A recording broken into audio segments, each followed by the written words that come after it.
Hi folks, Paul Green here. I recently did a video on this book, Happiness, The Art of Living with Peace, Confidence, and Joy by Doug Smith. Now in this book, he also talks about another book I did a video on recently by Viktor Frankl, Man's Search for Meaning. There's certainly similarities in these. In Smith's book, he also talked about another book that I recently got and I'm almost through with. Really good. And it's called What Happy People Know. It's on my Kindle, so I can't really show it. It's by Dr. Dan Baker. Baker, like Smith and Frankl, suffered a major loss in his life. Smith, like Baker, lost a young child.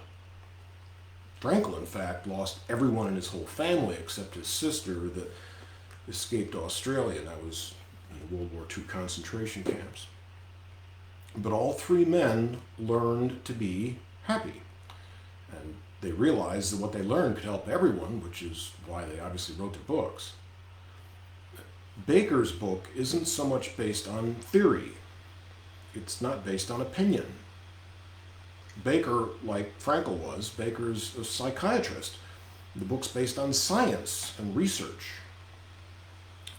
And it applies to everyone. All ages, all sexes, all nationalities, and all cultures.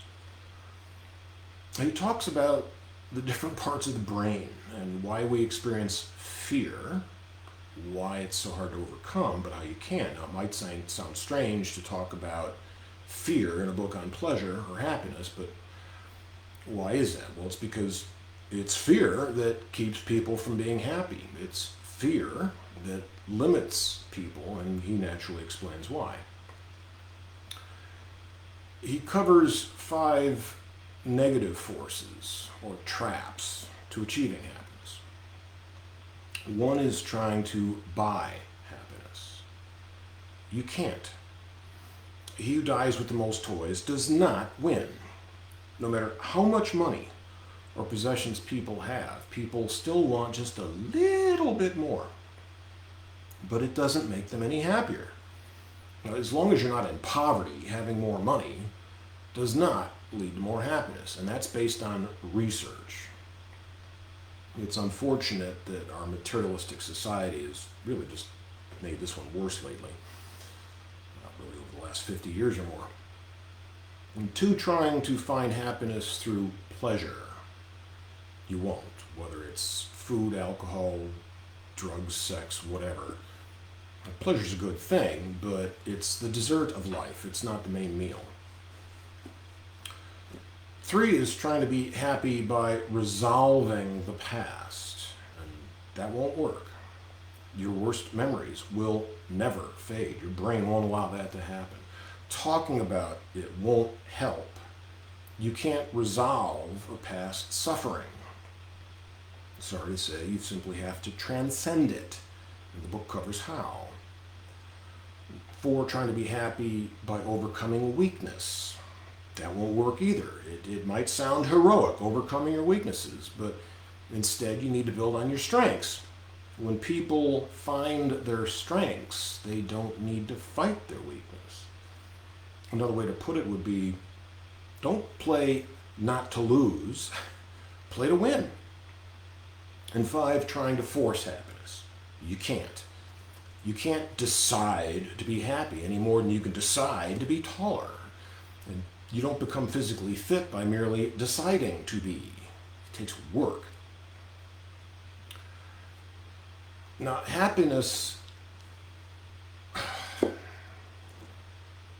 is not a permanent feeling. Happy people are not happy all the time. Happiness is not the art of a trouble-free life. It's the art of responding well when trouble strikes. And happiness doesn't come all at once. It's a byproduct of other qualities. Now, some, not all, some of those other qualities are love, optimism, courage, being proactive, altruism. There's more. but I don't want to give them all away. You're not born with all these qualities, but you can acquire them, and the book has exercises that'll help you do that.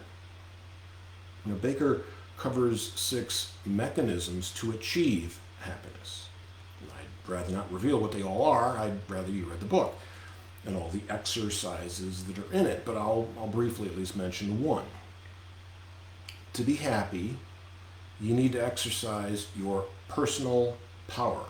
Only you and the choices you make can make yourself happy. But there are 4 common beliefs that are deadly foes for this, and our society lately has just made all these much worse. And they're the beliefs that you've been victimized, that you're entitled to more, that you need to be rescued, or that you will be rescued, or that someone else is to blame. We've all heard a lot about these this last year. Sorry, but you've got to take care. You've got to take responsibility. You've got to take action. And the book shows you how. Like the other 2 books, this one's worth highlighting and reading periodically. So, that's all for today. Please comment below if you've got any thoughts, stories, or examples you'd like to add. And if you'd like to join my team so we can help other people achieve their goals, and that includes being happy, please contact me. And also please check out my YouTube channel. I've got a playlist on life. So that's all for now. See you next time.